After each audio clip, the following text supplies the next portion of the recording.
Bonsoir, très chers amis. Merci d'être là, merci de vous être connectés, merci pour votre fidélité, merci pour votre présence, merci pour votre bienveillance et votre amour, pour votre soutien. Je suis heureuse de vous retrouver, avec l'impression d'aller vous visiter chacun chez vous. Merci pour les encouragements que vous m'envoyez, pour les remontées que vous me faites et qui m'encouragent à continuer à faire ces permanences du 3e mercredi du mois. Depuis maintenant plusieurs années, je fais ça et je suis heureuse de le faire. Même si ce n'est pas toujours facile. Mais grâce à vous, je continue. Et donc ce soir, voilà, nous sommes ensemble. Et ensemble, nous allons nous mettre à l'écoute de ce que Dieu veut nous dire, comme d'habitude. Et donc, avant de commencer, nous allons invoquer sa présence, si vous le voulez bien. Seigneur, je te bénis pour ta sainte présence. Je te bénis pour ta fidélité. Je te bénis pour l'amour dont tu nous entoures. Je te bénis pour ce que tu veux nous enseigner encore ce soir. Aujourd'hui, encore, nous voulons t'honorer, élever ta seigneurie sur nos vies, reconnaître que tu es le Seigneur et le Maître. Faire mémoire de ton grand salut, faire mémoire de ce que tu as fait pour nous par amour, faire mémoire du pardon des péchés que tu nous as accordés par ta grâce, faire mémoire de ce que l'Esprit Saint peut faire dans nos vies, faire mémoire de ce que l'Esprit Saint peut rendre efficace dans nos vies, le grand sacrifice de Jésus, et nous permettre d'être introduits dans l'amour du Père. Merci Seigneur, merci Père, merci Seigneur Jésus, merci Saint-Esprit. Trinité Sainte, nous voulons t'honorer, glorifier, élever ta Seigneurie. Amen.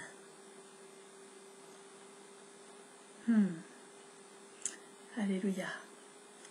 Ben oui, nous allons bientôt fêter Pentecôte. Alors, évidemment, quand je cherchais un thème pour ce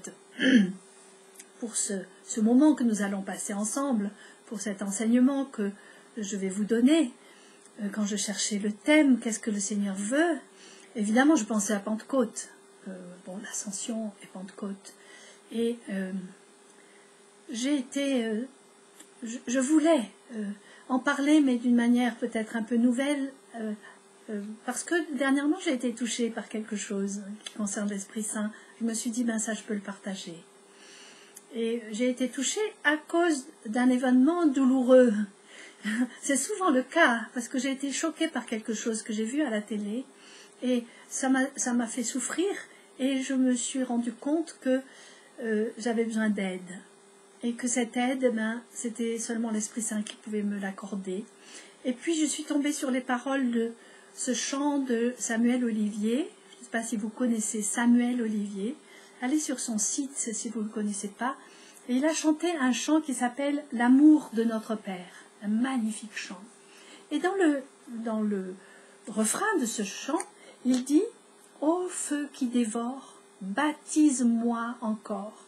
Esprit, âme et corps, dans l'amour de notre Père. Baptise-moi encore dans l'amour de notre Père. Mon être tout entier, esprit, âme et corps. Baptise-moi encore dans l'amour de notre Père. » Et d'un coup, je me suis dit, c'est ça dont j'ai besoin. J'ai besoin d'être baptisée encore. Je ne vais pas faire comme si j'étais déjà baptisée. J'ai reçu le baptême de l'Esprit Saint. J'ai déjà reçu des renouvellements du baptême de l'Esprit Saint. Ma foi a été fortifiée. J'ai pu vraiment fréquenter l'Esprit Saint. J'ai pu parler en me laissant inspirer par lui.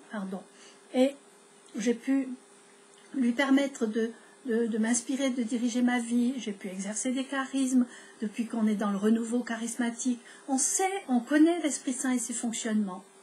Mais là, j'ai compris que j'avais besoin d'un nouveau baptême encore, de quelque chose de nouveau, de quelque chose de plus profond, qui puisse toucher les profondeurs de mon être, là où peut-être jusqu'à présent l'Esprit Saint n'avait pas eu vraiment droit de regard. Car en nous, il y a tellement d'opposition à la présence de Dieu dans nos vies. Nous voulons, et en même temps des choses inconscientes en nous ne veulent pas. Et donc, année après année, Pentecôte après Pentecôte, eh bien, il fraye son chemin dans nos vies. Il passe nos barrières et il va atteindre les endroits de nos vies qui ont besoin d'être atteintes. Donc, je lui dis, Seigneur, j'ai besoin de toi. Je crie vers toi. J'ai besoin de ton aide. J'ai besoin de comprendre aussi des choses. Et voilà la réponse, c'était celle-là. Baptise-moi encore. Baptise-moi encore dans l'amour de notre Père. C'est rare de dire ça et de demander ça à l'Esprit Saint et de faire de ce baptême de l'Esprit Saint un baptême d'amour, n'est-ce pas? Oui, j'avais besoin de demander ça au Seigneur et de croire que c'est ce qu'il fait. C'est ce qu'il fait en ce moment au milieu de nous. C'est ce qu'il va faire pour la Pentecôte. On n'attend pas un jour particulier où il va nous tomber dessus, comme il est tombé sur les apôtres le jour de la Pentecôte, qui est la fête de Shavuot des Juifs. Oui, à ce moment-là, il est tombé sur les apôtres. C'était un événement absolument fabuleux, extraordinaire. Je ne sais pas si on peut en mesurer l'ampleur à l'heure actuelle de ce phénomène merveilleux qui fait que, du coup, Dieu peut vraiment habiter nos corps, qui deviennent le temple de sa présence. On n'en parle pas suffisamment de ça. On a tellement l'impression de Dieu extérieur à nous, et nous adorons ce Dieu qui est différent de nous, qui est extérieur à nous, ce Dieu qui a créé toutes choses et qui habite partout dans l'univers.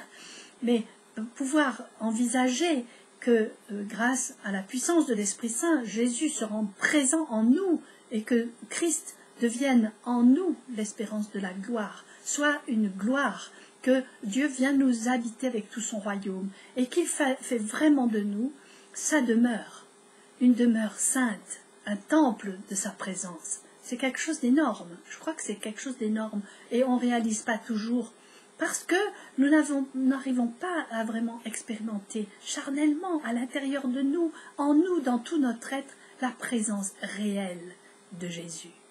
Nous avons trop souvent tendance à vouloir adorer la présence réelle de Jésus en dehors de nous, et en nous oubliant que nous sommes tous habités par cette présence réelle, et que nous devrions normalement nous prosterner devant les uns, devant les autres, comme des personnes habitées par l'Esprit Saint, et que les autres autour puissent savoir qu'on est des gens habités. Mais est-ce que nous le savons, nous? Est-ce que nous en vivons de cette habitation de Dieu en nous, qui fait de nous sa demeure?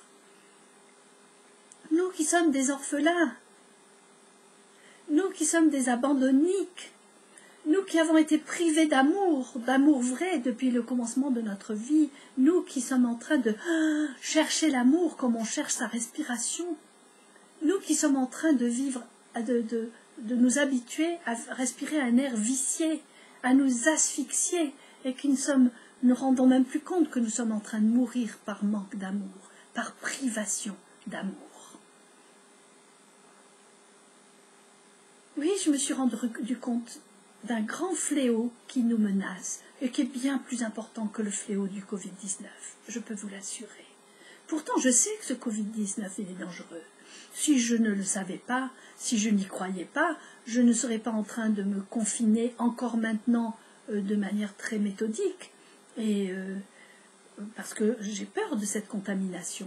Je sais à quel point ce virus est dangereux et je sais les conséquences et les résultats et la difficulté qu'on a à sortir et à vivre une convalescence après l'avoir attrapé. Je sais tout ça, donc je n'ai pas du tout envie de l'attraper. Donc je sais que c'est dangereux, qu'on est en danger d'être très malade, si ce n'est de mourir. Mais j'ai découvert, ou j'ai redécouvert, ce fléau terrible qui nous menace, et qui menace nos vies, qui menace notre société tout entière. Et j'ai réalisé que cette menace, c'était la privation d'amour, qui nous a conduits à des choses terribles, absolument terribles. Privés d'amour, privés d'air sain, d'air frais, d'air de haute montagne, d'air du royaume, privés de cet air et de cette atmosphère du royaume, cette atmosphère de l'amour de Dieu, cette atmosphère de la maison de Dieu, à laquelle nous sommes habitués, appelés à vivre, c'est dans cette atmosphère que nous sommes appelés à nous mouvoir et à vivre. Et voilà que nous en sommes comme privés. Depuis des années, nous en sommes privés, nous ne nous rendons pas compte que nous respirons un air vicié, un air dangereux pour notre santé physique, mentale et spirituelle, de tout l'être entier.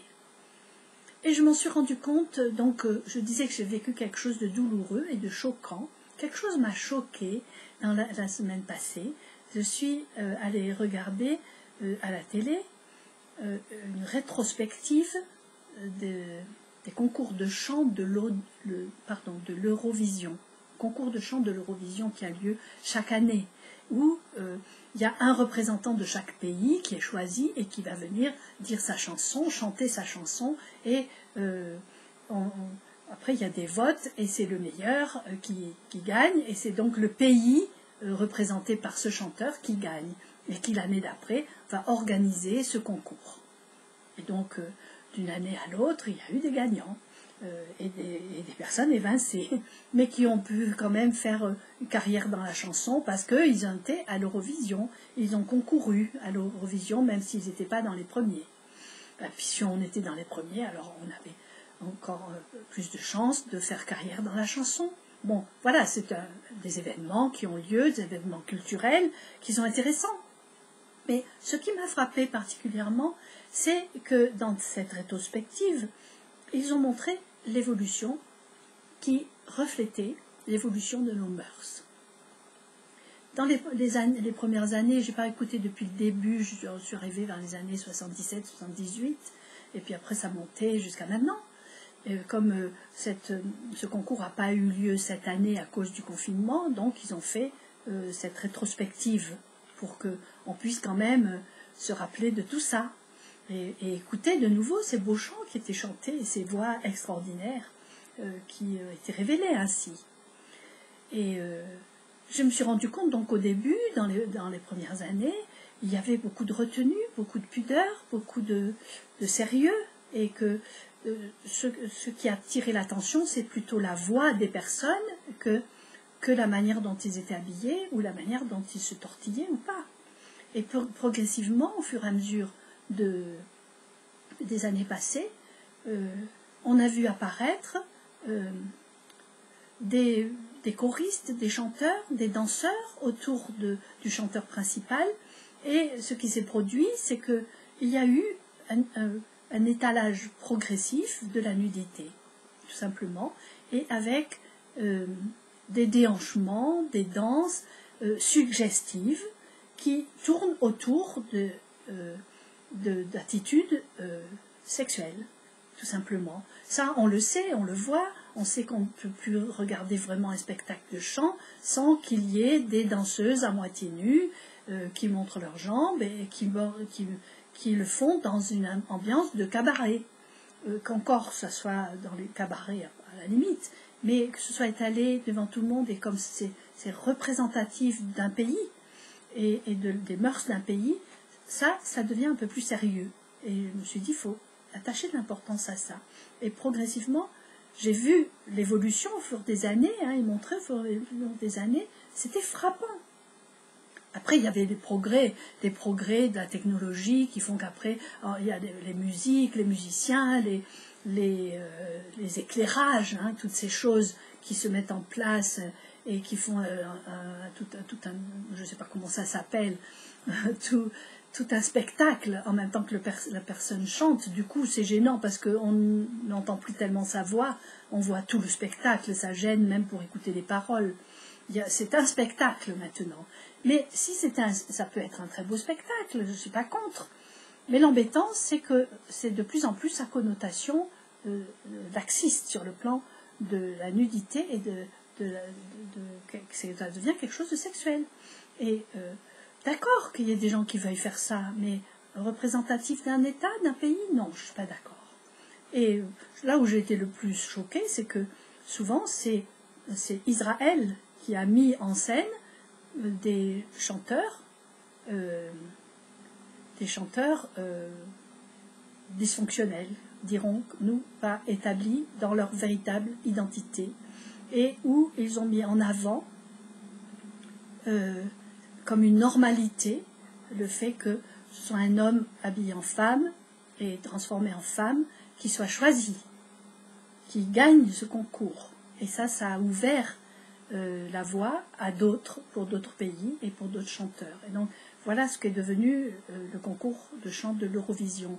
Et les personnes qui ont mis en place cette rétrospective se félicitaient de l'ouverture nouvelle, de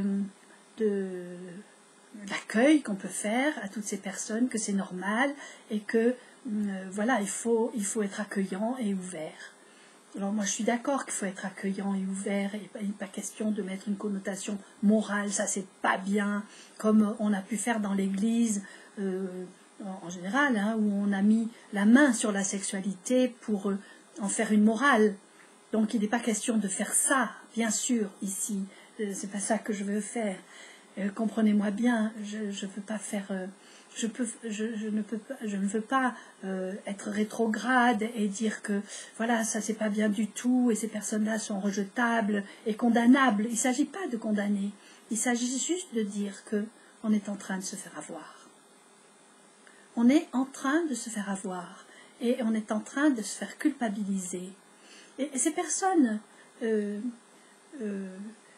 qui prônent l'amour entre des personnes du même sexe, je ne suis pas contre ces choses, mais qu'ils ne nous racontent pas de blagues.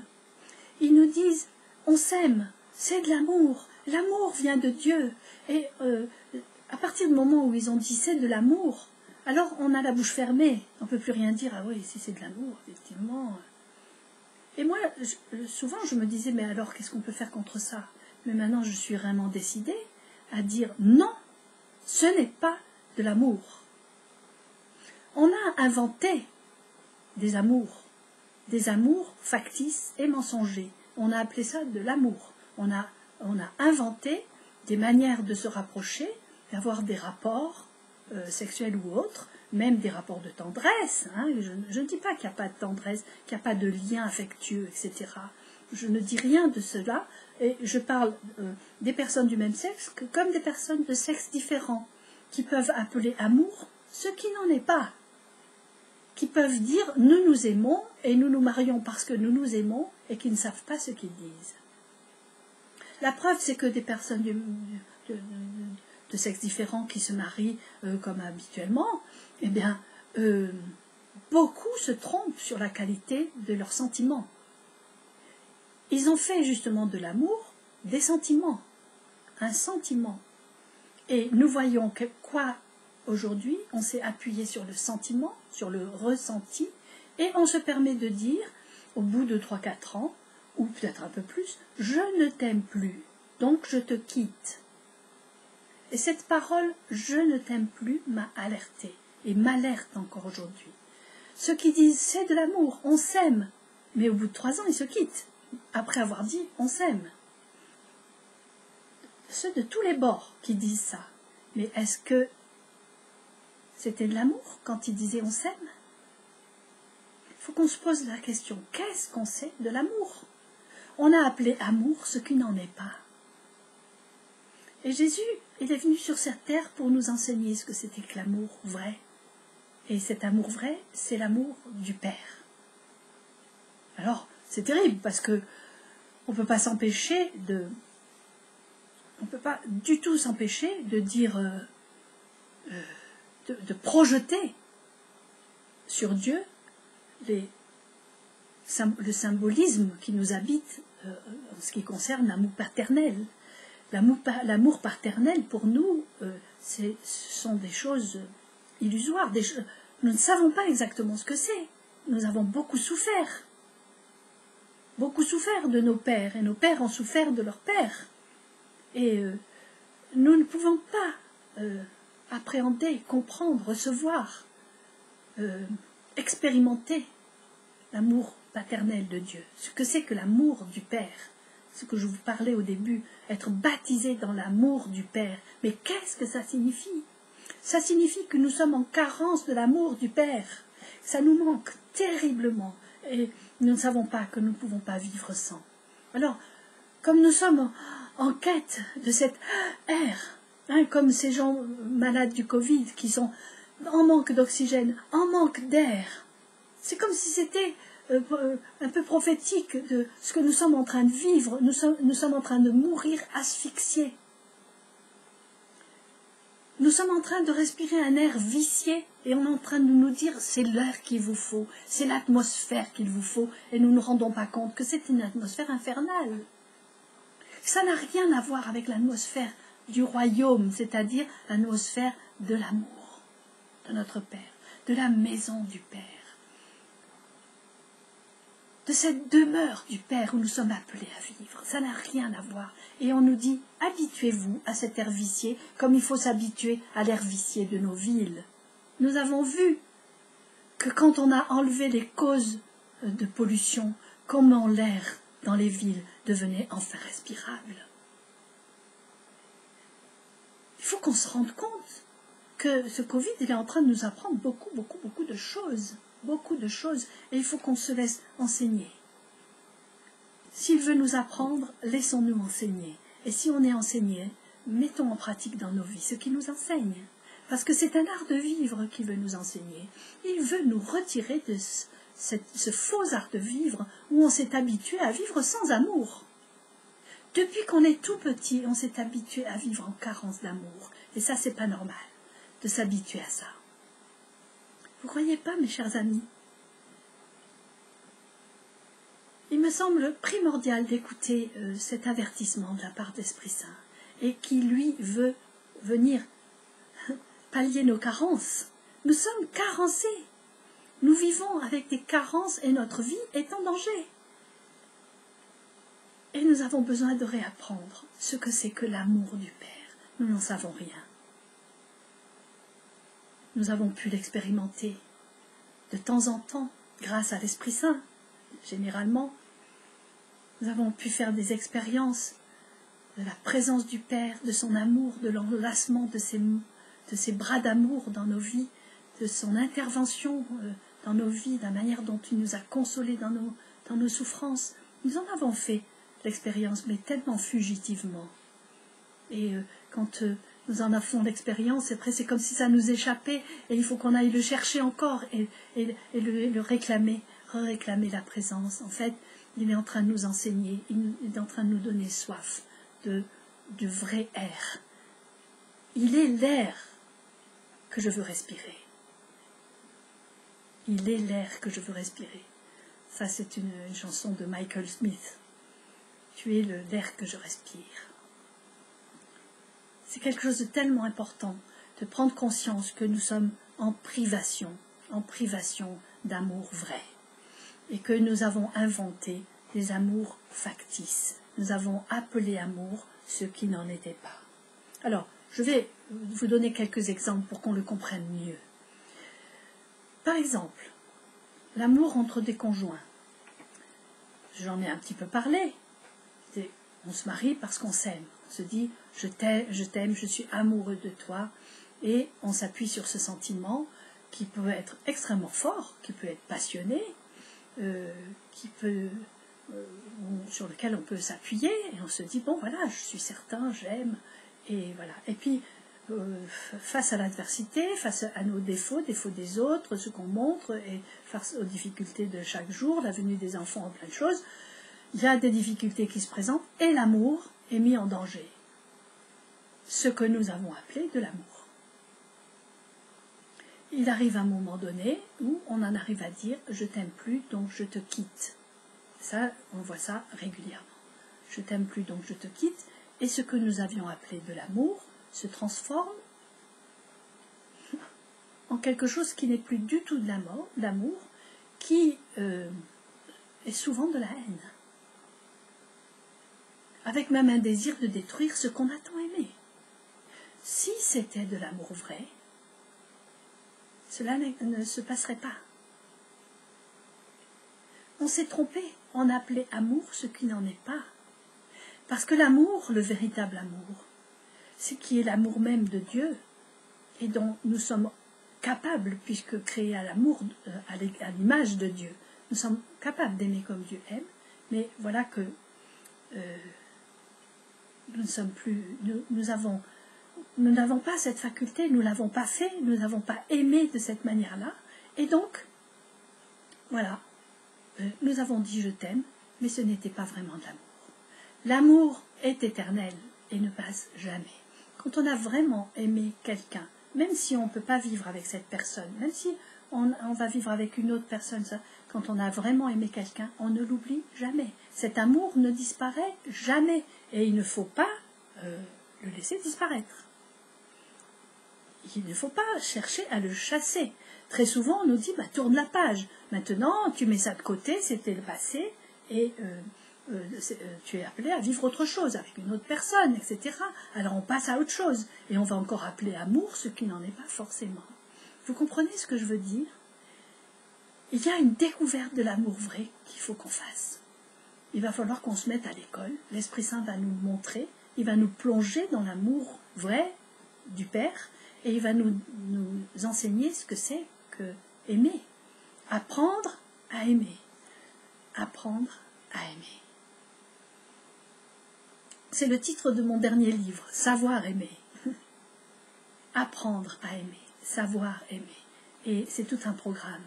Mais nous sommes encore loin d'être de bons élèves et d'avoir reçu notre diplôme terminal de nos études en amour. Et il va falloir que on persévère un petit peu, hein, et qu'on commence à passer des examens, et qu'on accepte les examens, et qu'on soit félicité pour notre manière d'aimer. Pour l'instant, on en est peut-être encore loin, en tout cas moi personnellement. Et je ne dis pas que vous en êtes là.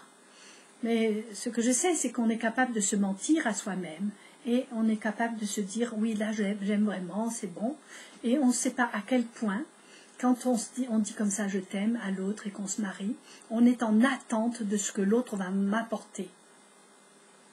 Enfin, moi je m'étais mariée avec en attente de ce que l'autre allait m'apporter, que j'allais trouver le bonheur, j'allais combler ma solitude, que l'autre allait combler ma solitude. Et très souvent, on appelle ça de l'amour. Mais c'est pas de l'amour, c'est quelque chose qui dévore l'autre pour exister. C'est demander à l'autre de venir combler quelque chose qui nous manque. C'est pas de l'amour. Parce que le véritable amour, l'amour que Dieu nous témoigne et qu'il veut nous apprendre à vivre, c'est un amour qui se donne toujours, qui pense toujours à l'autre d'abord, qui ne demande absolument rien en retour. C'est l'amour qui patiente. C'est l'amour qui ne voit pas le mal. C'est l'amour qui ne va pas se vexer. Tu as oublié mon anniversaire. Non mais est-ce que tu te rends compte du crime que tu viens de faire? Donne-moi des preuves d'amour. Comme si on avait besoin de preuves d'amour. Mais on en est là souvent dans les couples. Et on appelle ça de l'amour. Ce n'en est pas. C'est pas parce que le mari a pensé à la Saint-Valentin et a acheté un bouquet qu'il aime vraiment. D'ailleurs, il avait peut-être oublié et il a couru au dernier moment au fleuriste en disant oh, si je ne ramène pas un bouquet, ça va être la cata. Mais c'est pas de l'amour. Si la femme, elle attend une preuve d'amour de cette sorte, elle n'aime pas son conjoint. Elle ne l'aime pas. C'est pas de l'amour. Comprenez ce que je veux dire? On s'invente des manières d'aimer qui n'en sont pas. Et ça nous fait vivre dans privation d'amour et ça nous rend malheureux et ça produit du malheur. Forcément. Du malheur pour nous, des malheurs pour les conjoints, des malheurs pour les enfants. Et qui ont le droit de vivre avec des personnes qui s'aiment vraiment. Et c'est un devoir d'apprendre à s'aimer vraiment, de la bonne manière. Alors, encore un autre exemple, pour montrer comment on peut inventer des amours, appeler ça amour, et que ça ne soit pas. Et je vais peut-être vous choquer, mais quelques-uns d'entre vous, vous avez déjà entendu parler sur ce sujet. Et donc, je vais le redire. L'amour maternel. On a un enfant, automatiquement on l'aime. Non, c'est pas automatique. C'est pas automatique. L'instinct maternel, c'est un instinct. C'est pas de l'amour. C'est un instinct de protection. C'est un instinct qui nous donne un rôle de protection, un rôle nourricier, etc. Et qui nous pousse même à nous faire du souci pour protéger l'enfant, c'est pas de l'amour vrai. C'est une forme d'amour, mais ce n'est pas l'amour. D'ailleurs, il n'y a qu'à voir comment nous avons presque tous, je ne veux pas dire tous, mais nous avons presque tous, si nous réfléchissons bien, souffert de la part de nos mamans. Ah, même les mamans les plus gentilles du monde, peut-être parce qu'elles sont trop gentilles d'ailleurs, si serviables, si données, si omniprésentes, si contrôleuses, si parfaites parfois. En tout cas, nous avons tous souffert de mamans trop contrôleuses, trop présentes, trop dans le chantage affectif, demandant à leurs enfants de les aimer, de renvoyer une image de bonne mère. C'est pas de l'amour. Ça s'appelle l'amour dévoreur, ça. C'est demander à l'autre de nous donner un sens à notre existence. C'est pas de l'amour. Vous comprenez? Ah, moi je sais que les mamans, quand je leur dis ça, elles veulent me lapider, parce qu'elles me disent, mais enfin, avec tout ce que j'ai fait pour mon enfant, ça serait pas de l'amour? Ben non, c'est pas de l'amour, je suis désolée. Réfléchissons bien. Laissons l'Esprit Saint nous enseigner. C'est pas qu'il veuille tout casser dans nos vies. Il va nous apprendre à aimer vraiment. À nous débarrasser de ces faux amours pour aimer vraiment. Être rendu capable d'aimer vraiment, et donc du coup d'être heureux. Parce que quand on est toujours en train de se faire du souci pour ses enfants, qu'on est tout le temps à pas dormir de la nuit parce qu'on se fait du souci, à être tout le temps en train de vérifier que tout aille bien, à contrôler tout et à demander qu'on s'occupe de nous, et quand on devient vieux, on est là dans la peur que les autres ne viennent pas nous visiter, parce qu'on n'arrive pas à vivre soi avec soi, on n'est pas comblé par soi. On ne s'aime pas soi-même, et la solitude nous pèse d'une manière effrayante. Ça veut dire qu'on a fait de nos enfants des gens qui sont là pour combler notre solitude. C'est pas de l'amour. Et l'amour filial, cet enfant qui doit à tout prix donner satisfaction aux parents, qui croit jusqu'à la fin de ses jours qu'il a déçu ses parents, et qui fait tous ses efforts pour faire en sorte que, enfin, papa et maman me regardent et sachent que j'existe, et en tout cas, soient quand même un peu contents de moi. Combien de personnes, à l'âge adulte, souffrent encore de ne pas avoir pu faire plaisir à papa et maman, d'être dans la culpabilité de leur avoir fait de la peine? C'est pas de l'amour. Ce n'est pas de l'amour. Vous comprenez ce que je veux dire? Osons aujourd'hui dénoncer ces faux amours. C'est très important parce que sinon nous allons vivre dans cette privation d'amour, dans des faux amours qui ne nous satisfont pas et qui nous poussent à respirer de l'air vicié. Les faux amours sont toxiques et n'amènent que du malheur. C'est tellement important. Et l'amour paternel alors? C'est important qu'on en parle parce que nous sommes en train de vouloir parler de l'amour du Père et d'être baptisés dans l'amour du Père. Mais l'image que nous avons de l'amour paternel, il est tellement, tellement, tellement faussé. Ce n'est pas la faute de nos pères, c'est la faute à personne, ce dont je suis en train de parler. J'accuse personne, je dis simplement qu'il faut qu'on dénonce les faux amours et nos fausses manières d'aimer. Qu'on coupe les liens négatifs qui nous attachent aux personnes, c'est des attachements, ce n'est pas de l'amour. C'est des liens fusionnels, ce n'est pas de l'amour. Ça peut être avec beaucoup de tendresse, mais ce n'est pas de l'amour. Vous comprenez ce que je veux dire? Et cette toxicité fait que nous sommes coupés de l'amour de Dieu, qui est le seul amour qui puisse nous combler vraiment et qui puisse faire en sorte que du coup, nous soyons rendus capables d'aimer comme il aime et de rendre les gens heureux autour de nous. Il y en a marre d'être toxique, il y en a marre d'aimer à moitié et d'appeler ça de l'amour, d'aimer faussement et d'appeler ça de l'amour. Vous comprenez un peu ce que je veux dire?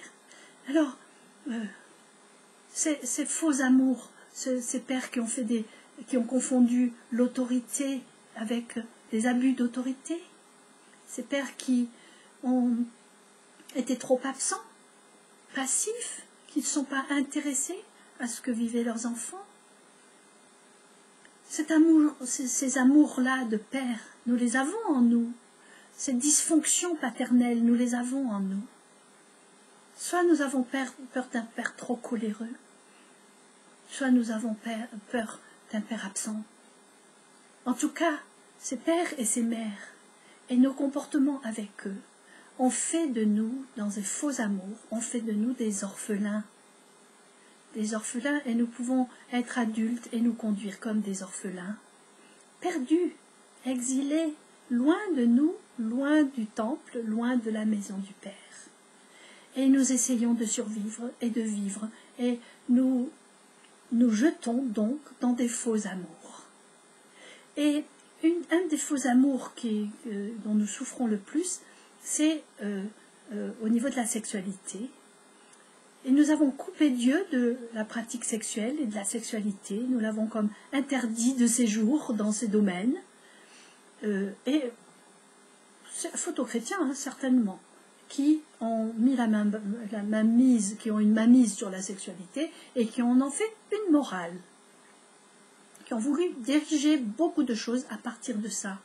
Et c'est comme si on mettait une mainmise sur Dieu lui-même pour lui dire, voilà, là, ça c'est ta place, là c'est pas ta place, là tu peux faire, là tu peux pas faire. On a fait beaucoup ça, frères et sœurs. Et ça, c'était pas vivre de l'amour de Dieu. C'était méconnaître son amour. Et couper la sexualité de Dieu, ça a été les choses la plus grave au monde. Ce qui fait que désormais, couper de Dieu, la sexualité est coupée de l'amour vrai. D'ailleurs, il n'y a qu'à voir toute l'éducation sexuelle qu'on veut faire aux enfants, aux jeunes. Il n'y a qu'à voir les sites porno, si on a le courage d'aller voir pour voir ce qui se passe. Eh bien, il n'est jamais fait mention de tendresse, d'attention, il n'est jamais fait mention d'amour. C'est pas ça l'intéressant. Pour beaucoup de gens, c'est pas l'amour qui est intéressant. On dit on fait l'amour, comme si on le fabriquait. Et puis, donc on cherche des protocoles, on cherche des modèles, on cherche à reproduire ce que font les autres dans ce domaine.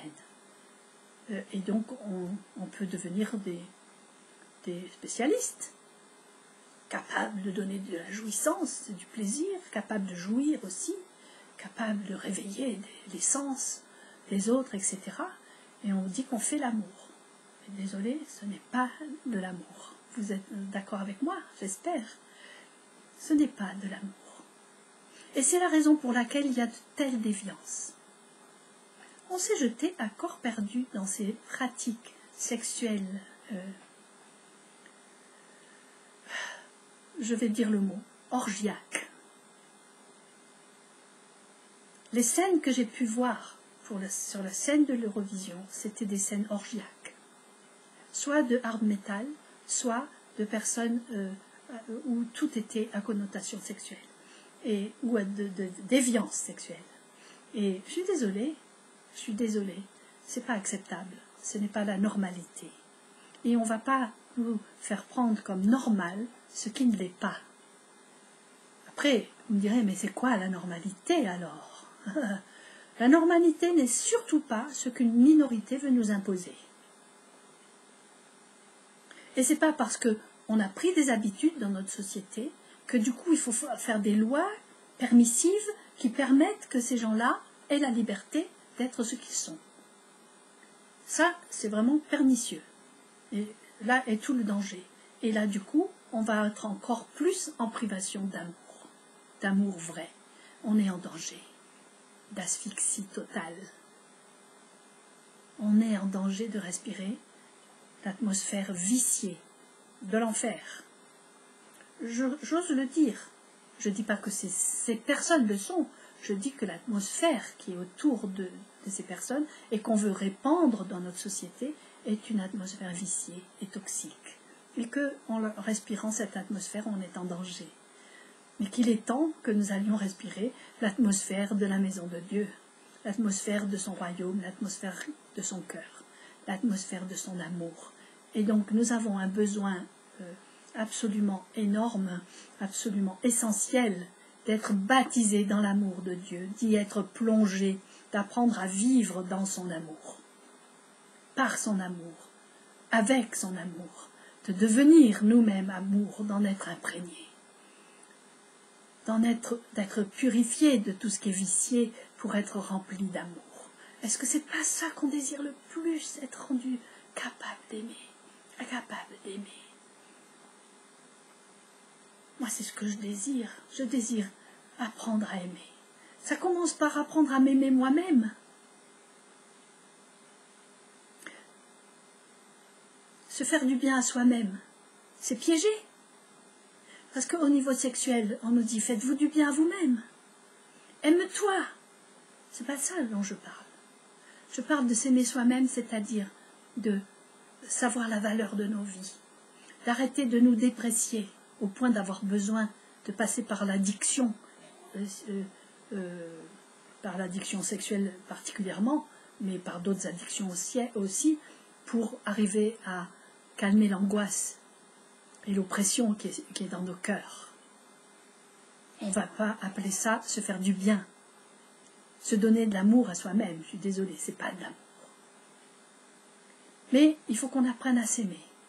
Et c'est l'Esprit Saint qui va nous apprendre à nous aimer nous-mêmes, qui va nous réconcilier avec nous-mêmes, avec notre propre vie, qui va nous donner envie de vivre et qui va nous permettre de chérir notre vie. Et donc de poser des actes de vie et non pas des actes de mort et de destruction, qui vont nous permettre d'aller chercher le bon air plutôt que de rester enfermés en ville dans l'air vicié. Je ne dis pas aux gens de la ville de la quitter, je dis que c'est une comparaison. Cherchons l'air du royaume. J'exagère, hein? Oh, mais je m'en moque d'exagérer.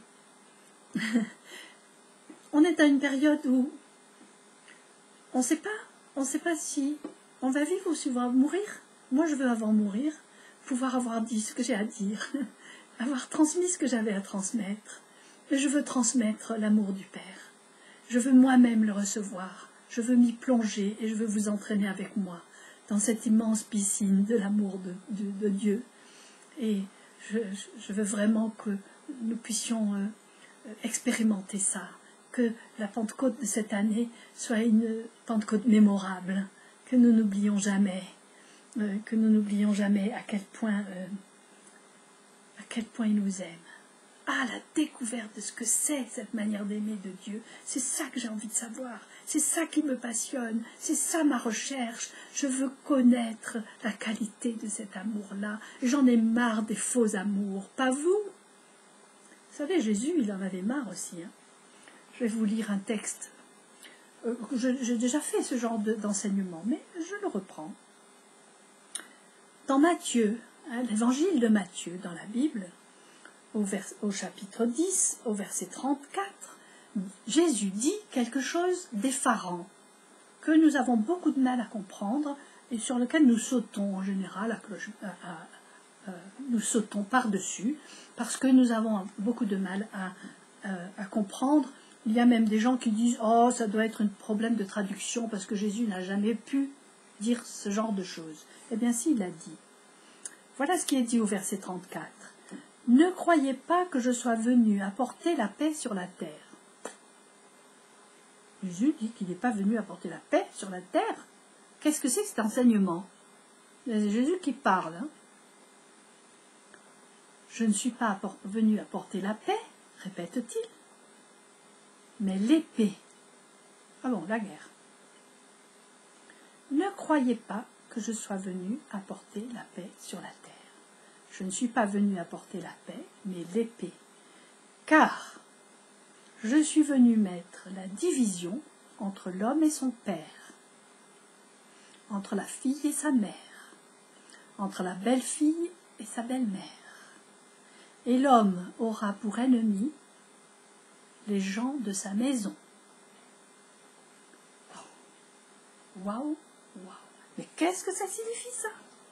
Ces paroles de Jésus, qu'est-ce que ça peut bien signifier pour nous aujourd'hui dans ce que nous sommes en train de dire?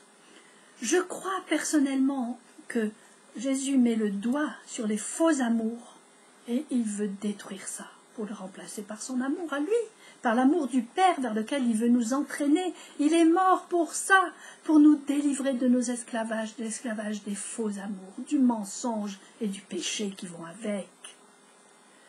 Il est venu pour nous libérer et nous amener à nous amener, nous ramener vers Dieu, ramener vers son amour et nous permettre de recevoir cet héritage extraordinaire en tant que fils de Dieu. À son image, nous sommes rendus capables d'aimer comme Jésus aime et comme Dieu aime et comme le Père aime, comme l'Esprit Saint aime, et il nous confère cette capacité, il la réveille en nous. Il nous rappelle le trésor que nous sommes et cette capacité d'amour. Il ne veut pas qu'on continue à s'aimer de mauvaise manière. Alors, il va venir séparer le Père du Fils. Je mets la division entre l'homme et son Père, entre la fille et sa mère. Voilà ce qui est en train de se passer. Voilà ce que Dieu veut faire. Et nous ne nous laissons pas faire. Et nous nous disons chrétiens, et nous disons nous voulons suivre le Christ, mais nous regardons ces liens comme étant les liens les plus importants de nos vies et qu'il ne faut surtout pas couper. Ce serait le péché des péchés de couper les liens négatifs avec ses parents, de couper cette fusion, de quitter papa et maman, de ne plus écouter leurs conseils, de vivre notre propre vie, de faire nos propres choix. C'est tellement péché, ça. C'est tellement abominable, ça. Ça a été tellement condamné. Et pourtant, c'est ce que Jésus veut. Que nous soyons séparés de cette manière fausse de nous aimer. Devenons ennemis les uns des autres. C'est ça qu'il fait. C'est parce que c'est la vérité. Nous faisons semblant de nous aimer. En fait, nous sommes ennemis. Ce n'est pas de l'amour vrai. Ce n'est pas de l'amour vrai. Et Jésus veut nous enseigner ce nouvel art de vivre dans nos familles, dans nos relations, dans le couple, etc. Ah, j'aimerais tellement, tellement le vivre, moi, dans ma vie. Est-ce que vous n'avez pas envie de le vivre, vous aussi? D'accepter que l'Esprit Saint, ce feu dévorant, hein, dans la chanson de Samuel Olivier, c'est « Au feu qui dévore ». L'Esprit Saint, c'est un feu qui dévore, qui purifie. Et ce feu-là, si nous l'appelons sur nos vies, il va venir faire son travail. Il va venir couper les liens négatifs. Il va nous dire, non, ça c'est pas de l'amour, non, ça c'est pas de l'amour, non, ça c'est pas de l'amour, ça suffit. On ne va plus vivre dans nos familles, avec nos proches, avec nos voisins, avec les membres de notre Église. On ne va plus vivre avec ces faux amours. Ça suffit de faire semblant. Ça suffit de faire semblant qu'on s'aime. Alors qu'en fait, au fond de nous, on est égoïste, on pense qu'à prendre, on prend les autres pour nous, on essaye d'être dans l'imitation de ce que font les autres, au lieu d'être dans l'imitation de notre Père. On est en train tellement de se fourvoyer. C'est le moment de laisser le feu divin, ce feu de l'Esprit Saint, venir dévorer ce qui en nous doit être dévoré, et ensuite nous plonger dans l'amour de Dieu. Et que nous soyons baptisés, esprit, âme et corps, dans l'amour de notre Père. Baptise-moi encore, Seigneur. Vous voulez bien dire ça avec moi? Baptise-moi encore, esprit, âme et corps, dans l'amour de notre Père. Baptise-moi encore, esprit, âme et corps, dans l'amour de notre Père. Je ne veux plus de ces amours factices. Je ne veux plus de ces comportements sexuels dévoilés. Je ne veux plus que la sexualité soit limitée à la génitalité. Je ne veux plus que mon identité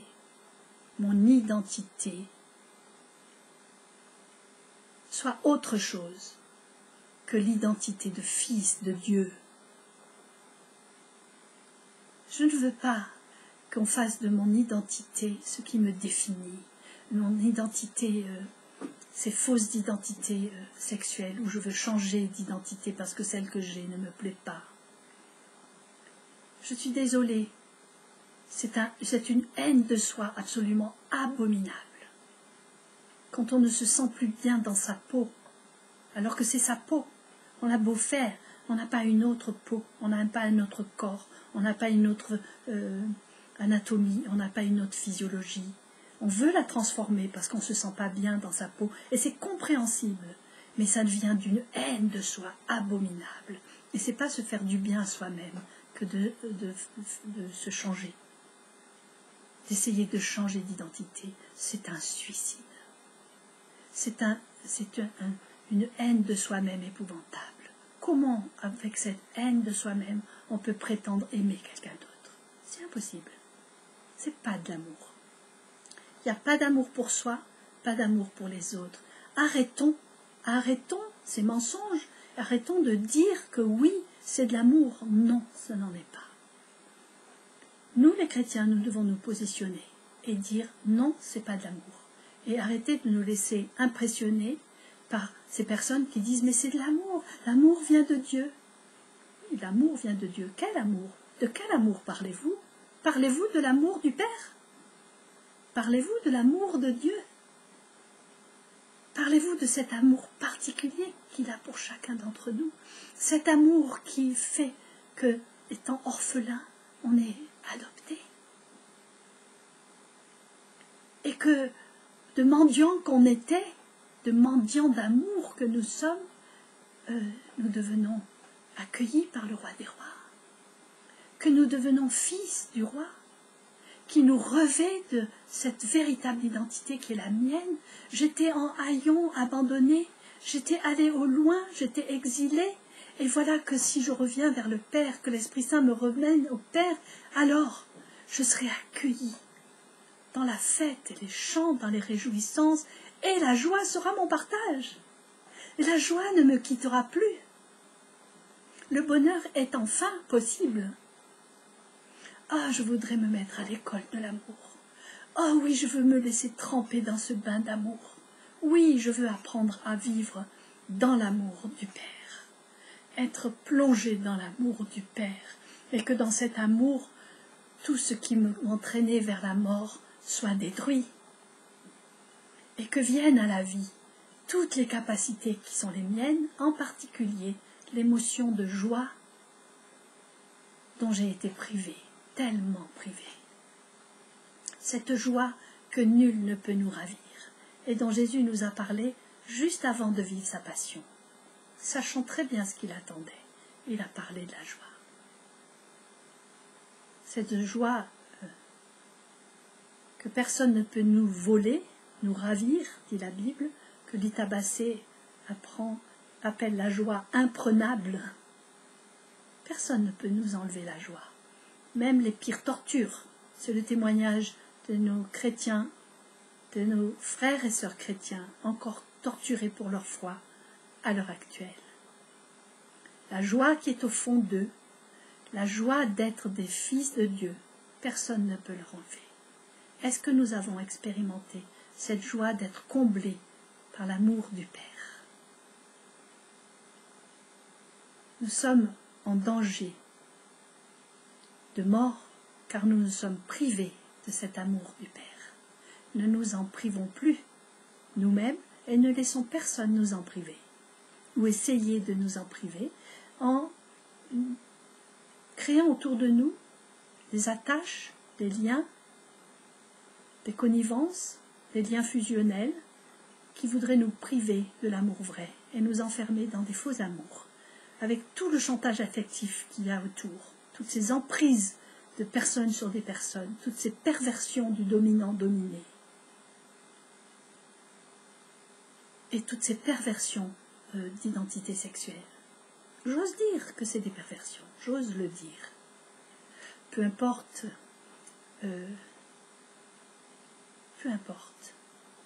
parce que c'est la vérité.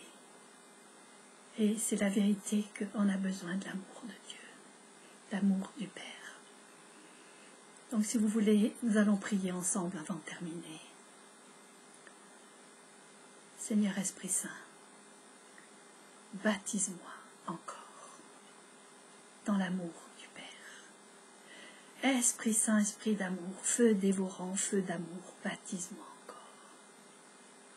Esprit d'adoption filiale, ramène-moi à la maison. Et Aide-moi à revenir vers le Père, à me laisser adopter par lui. Aide-moi à accepter d'être introduit dans le foyer, nouveau foyer qu'il me propose. Aide-moi à quitter l'héritage faux de mes parents.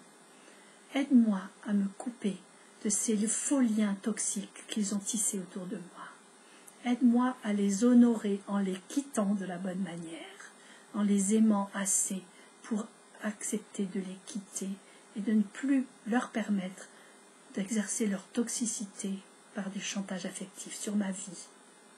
Aide-moi, Esprit Saint, à être dans cette vérité. Donne-moi le courage de m'extraire de ce qui me rend esclave, des tentations des autres, de me garder pour eux, pour les combler eux.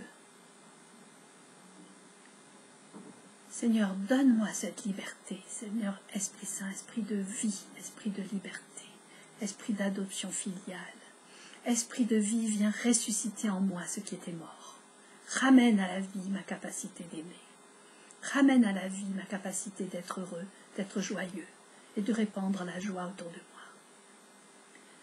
Donne-moi cette capacité de rendre les autres heureux, de les aimer plus que tout. Toujours encore comme nous donne l'exemple des chrétiens, surtout les chrétiens d'Orient en ce moment, tous ces gens qui sont en prison pour leur foi, tous ceux qui sont torturés en Chine pour leur foi, ou même encore en Russie, tous ces gens qui sont torturés pour leur foi dans les pays communistes, et il y en a beaucoup, qui disent à leurs bourreaux, vous pourrez m'enlever la vie, faire tout ce que vous voudrez, mais vous ne m'empêcherez pas de vous aimer. Seigneur, je veux cette qualité d'amour, qui fait que je serai capable d'aimer tout le monde, même ceux qui me font le plus grand tort.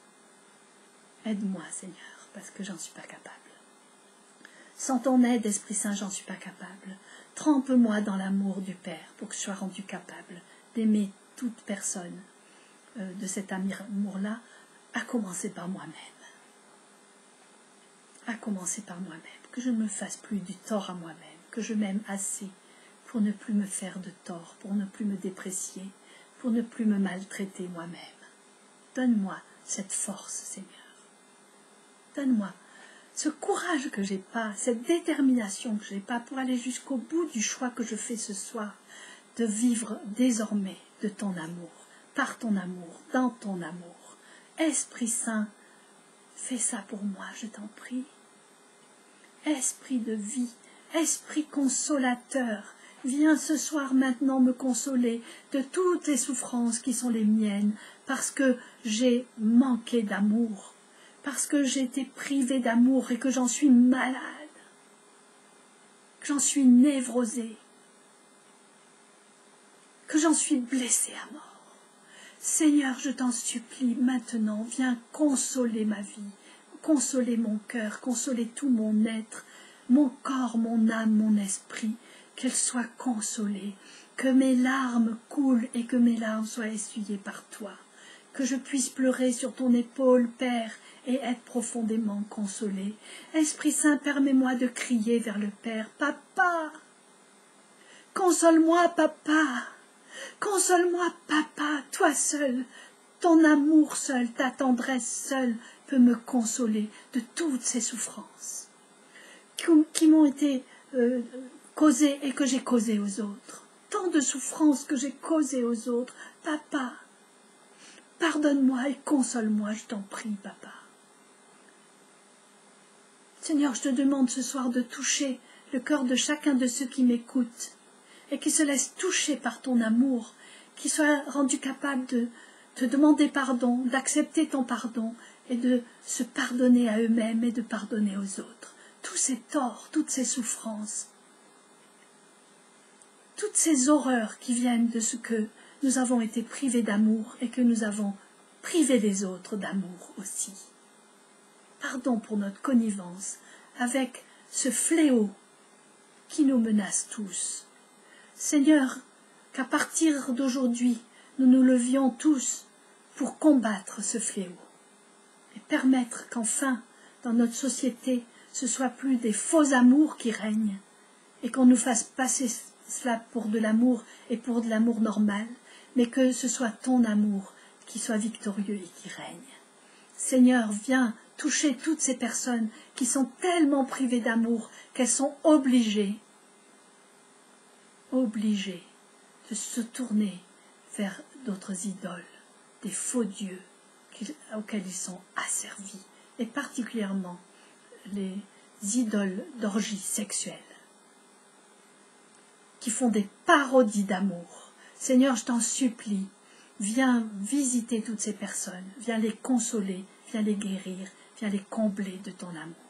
Que ton amour tombe sur le monde, Seigneur, que ton Esprit Saint nous donne une nouvelle Pentecôte d'amour, une nouvelle Pentecôte d'amour.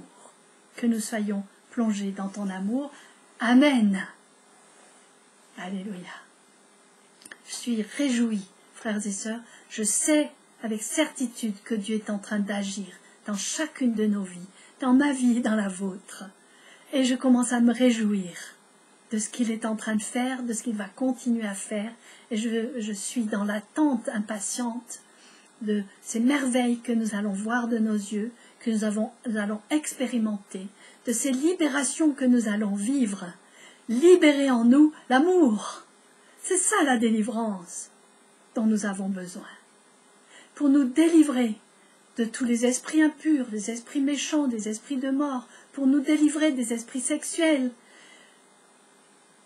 Une seule chose est nécessaire, délivrer en nous la capacité d'amour, qu'elle se développe, qu'elle prenne toute la place et qu'elle ne laisse plus la place pour aucune autre recherche d'amour. Délivre l'amour en nous, libère-le en nous et qu'il coule en nous et à travers nous sur le monde qui nous entoure. C'est ça notre désir le plus grand, n'est-ce pas? Alléluia, je vois que le temps a passé très vite. Je ne l'ai pas vu passer, j'ai parlé avec enthousiasme, un peu comme d'habitude, avec ferveur, et j'ai tellement envie de communiquer les choses que je porte, vous me pardonnerez. En tout cas, je vous donne rendez-vous le mois prochain, encore le 3e mercredi du mois, je ne sais plus quel jour c'est, 17 juin. 17 juin, rendez-vous le 17 juin. Et voilà, alors vous irez voir sur mon site les projets qu'on a pour cet été, projets qui sont très difficiles à mettre en place, et vous verrez pourquoi. C'est parce que pour l'instant, l'incertitude règne encore à cause de cette pandémie, et que nous ne savons pas encore trop si nous mettons en place les sessions habituelles ou si nous les supprimons, si nous les remplaçons par des vidéoconférences par exemple, visioconférences. On va voir. Vous irez sur mon site pour vous renseigner si vous voulez bien. Et voilà, je vais vous quitter maintenant parce qu'il en est temps. Je vous remercie d'avoir été là, merci pour votre attention et merci pour la démarche que vous venez de faire. Je demande au Seigneur de mettre son sceau sur ce que vous venez de vivre pour que l'ennemi ne vienne pas vous voler ce que vous venez de vivre, qui est une vraie merveille.